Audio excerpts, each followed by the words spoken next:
to the Talent Optimization Podcast, the go-to podcast for CEOs and HR professionals wanting to bridge the gap between the strategy and tactical implementation of talent optimization within their organizations. Through interviews, predictive index, and personal experience, your host, Tracy Shirk, helps you discover the facets of talent optimization from both a CEO and HR perspective to truly create the dream team for your organization. Are you ready? Let's get started. You never get a second chance at a first impression.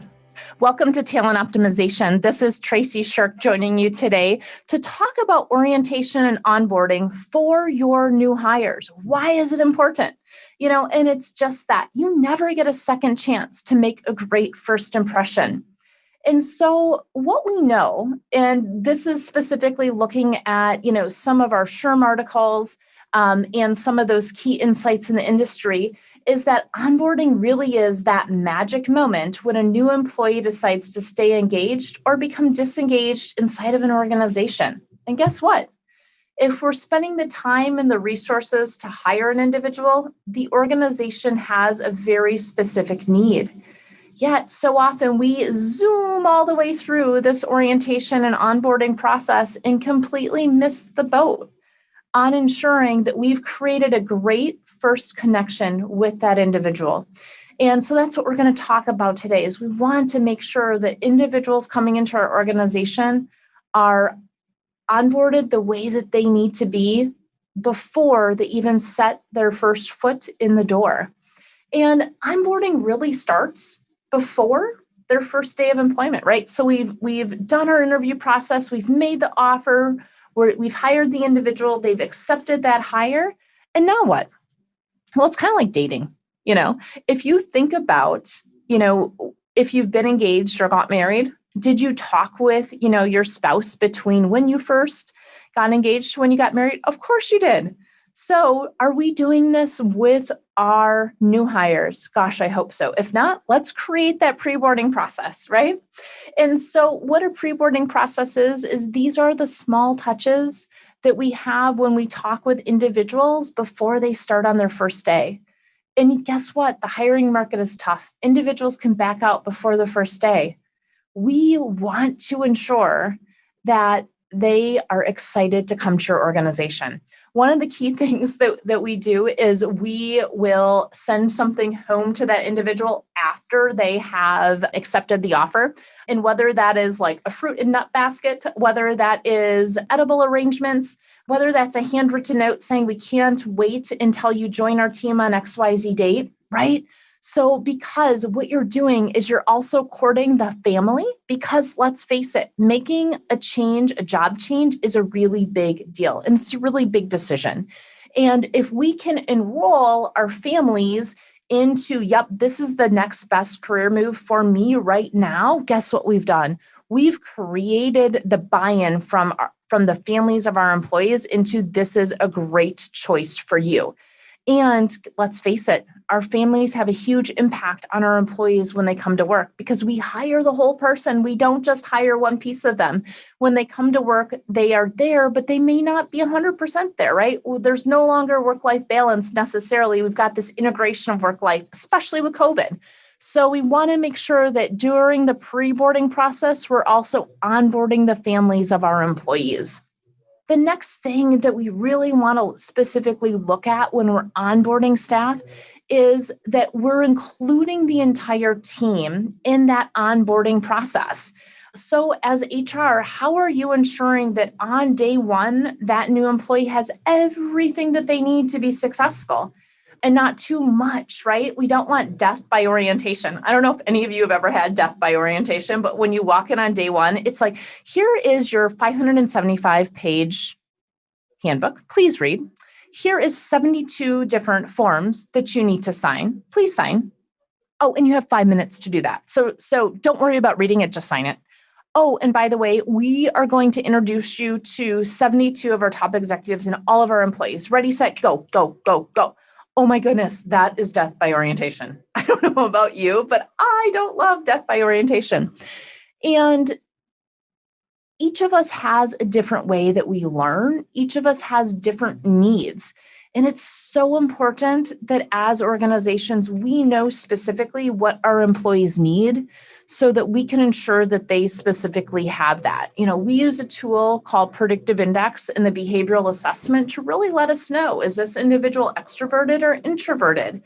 Are they an individual that needs very specific details and very specific processes? Or do we have a fly by the seat of our pants person, right?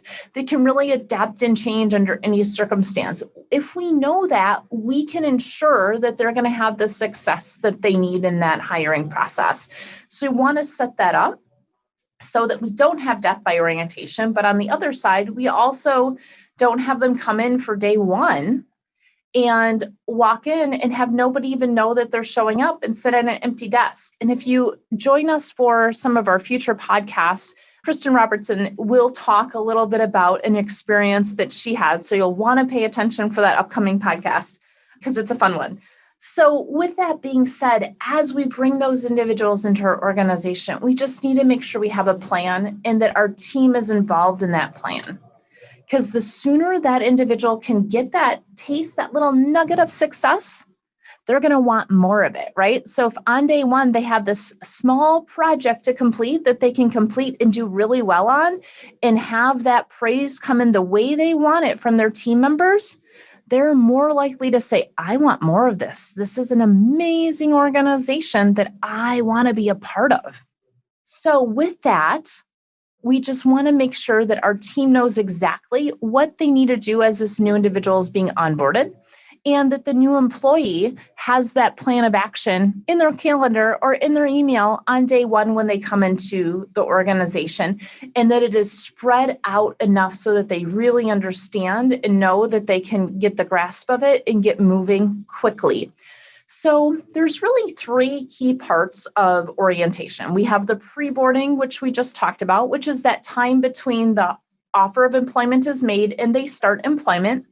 And in the digital world, depending upon the state you're in, you can take care of a lot of the paperwork compliance items in that pre-boarding process. There's a lot of amazing digital tools that you can use to do that as well. And you will also be able to find some of those in our Talent Optimization Foundation program. We have Ashley from Paylocity is joining us there to talk about digital orientation and onboarding and really the key steps to make that successful inside of your organization. So that's pre-boarding. And then we get to orientation. So what's the difference between orientation and onboarding, right? Orientation is really about that environment. What are those key things in my environment that I need to be successful? And onboarding is more about how do I integrate myself, weave myself into the tapestry of the organization.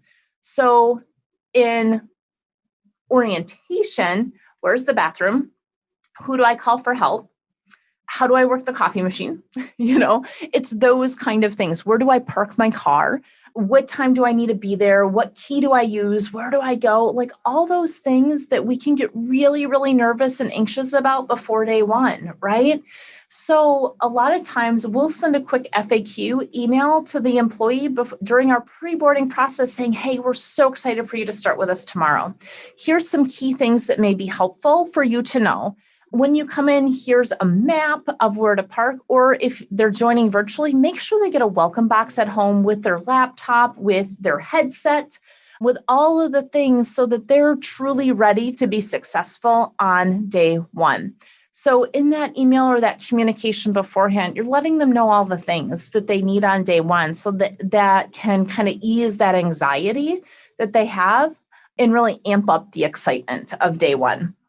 The next kind of thing that we want to look at during the orientation process is ensuring that they are introduced to those key individuals and who they need to call, but it's done in a way that it's paced so that they can actually absorb and retain all that information and they have something to go back to, right?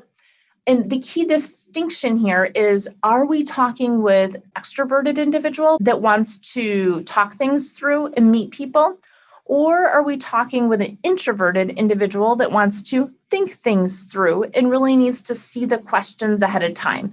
So we can totally set those individuals up for success. And we use something called a passport program, where it really takes them through all of those items. And it really starts week one with here's your orientation and all the things, and really starts to shift into now we're onboarding you specifically into your position versus just the orientation to the organization.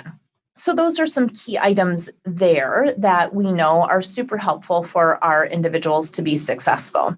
And that structure is key. And we know that 69% of employees are more likely to stay with a company for 3 years if they experienced a great onboarding program. 69%, that's a huge number. And this is according to SHRM. We also know that new employees who went through a structured onboarding program were 58% more likely to be with the organization after 3 years. And organizations with a standard onboarding process experienced 50% greater new hire productivity. Execs, I hope you're listening to those statistics. Onboarding is key to your success as an organization. Okay. It's so important that we have the structured process to really bring individuals in. And it does take a year. It really takes a year because your business has cycles. That individual needs to go through all cycles of that and get woven into that tapestry of the organization. All right. And so here's some keys to success with onboarding. And, this SHRM identified these, and I love them because it's the 4 C's. So the 4 C's to any onboarding orientation program is compliance. We want to make sure we're doing the right thing by what the law is. And a lot of that goes to your hiring. This is where HR becomes incredibly helpful in making sure that all of the compliance things are done in a way that has a super easy button to it. The second C is specifically looking at clarity. Does the individual know for sure what it is that they're meant to be doing? And when we talk about clarity within that onboarding process, we want them to know what are their performance expectations. So in our previous podcast episodes, I believe it was episode 5, we specifically talked about having outcomes for new hires at 2 weeks, at 30 days, 60 days, 90 days, 6 months, 1 year. That clarity of what is an individual supposed to be doing and what are those outcomes, not just the tasks, but the outcomes to be successful, is going to set the expectation and allow them to live into that belief for them to be successful. So again, 4 C's of onboarding. The first one is compliance. The second one is clarity. The third one is culture. Culture is huge. It's built into everything we do. In our hiring process, we're hiring the whole person, which means the head, the heart, the briefcase. Heart is culture. So we want to weave them into that culture of the organization immediately. It's the welcome. It's the clarity of what the things are that we're doing. It's the ensuring that they have the key support that they need to be successful. It's when they ask a question that they're getting a response back versus told to go on a magic goose chase to find it, right? That all tells us what the culture of the organization is. And then the 4th C of orientation is connection. Connection is key to ensuring that the individuals have success, because when we can connect with an individual personally, we create that team. And when we have a personal connection with a team and we feel that, hey, when I go to work, my heart is at work and I'm super excited to be there, guess what? That has a huge impact on them being successful. So we want to build those personal connections all the way through the orientation process and onboarding process. And we do that through creating opportunities for individuals to be successful. Short-term little projects that they can do on their own or with a team or an onboarding buddy or a mentor to really be successful. And that helps those other employees, that team, to say, hey, this person is going to be a great use of my time during this, first 6 months to really grab them by the hand and ensure that they have everything they need to be successful. Those connections are key. So with that being said, we always have a couple key takeaways to every episode that we do. And our key takeaway for our executives is to ensure that you specifically are involved in that orientation process, right? So that may be that you, after the first week, that you have a quick 15-minute Zoom chat with that new hire, specifically about what's going well. What do you need from me to be successful? What questions do you have about our culture? And showing them specifically that they're welcome and an integral part to the success of the organization. Why are we doing what we're doing? So if we can share why we're doing what we're doing and provide that to them right away, that's key. And I get time's an issue. So maybe that's you do coffee and conversations once a month, and you're highlighting those key new hires in that coffee and conversation every month. And that exec is at those meetings and welcoming them individually, right? So there's ways to do this that isn't a huge time suck, but also shows we value you as an individual. The next one is, what are some of those key takeaways for HR when we talk about orientation onboarding? One of those keys is it's the detail orientation of this, right? We want to ensure that they have everything they need. We do not want to overload them with tons of paperwork, the death by orientation, right? We want to make sure that they're brought into the organization in a very structured way that honors who they are and integrates them into the culture, right? We heard the stats earlier. They're significant to ensure that the individual is still there 3 years later, right? So go ahead and poll, if you don't have an orientation program in place yet or an onboarding program in place, pull your turnover numbers right now for 1 month, 3 months, 6 months, and 1 year. As you implement the orientation and onboarding program, go ahead and pull those, 3 months from now or a year from now and see the impact, because that's going to be huge to your success. And that's a key driver to having you, HR, strategically involved in the business outcomes of the organization. Because when you increase employee engagement and when you increase retention, you decrease spend on turnover, which is huge. And your execs are going to love you for that. So just make sure you keep that in mind. So that is what we have for today. So thank you so much for joining us on this episode of Talent Optimization. And I hope that you'll join us for our next sessions, specifically talking about orientation and onboarding, as we have some key executives on the show. We have some experts specifically talking about how they have done this step by step inside of their organization. Be sure to subscribe to Talent Optimization, like, share, and please rate our podcast. Tell us what you like about it. Tell us how is this impacting you? Thank you so much, and we hope you have a great rest of your day. Thank you for joining us on this episode of the Talent Optimization Podcast. You'll find more tools and resources for CEOs and HR professionals looking to bridge the strategies versus implementation gap of talent optimization at elevatedtalentconsulting.com. We've also created a free, valuable resource for you to begin bridging the gap called the Talent Optimization Foundation Membership Program. You can access it for free at elevatedtalentconsulting.com/foundation. Be sure to tune in next week for another episode to learn more about talent optimization and creating a dream team for your organization.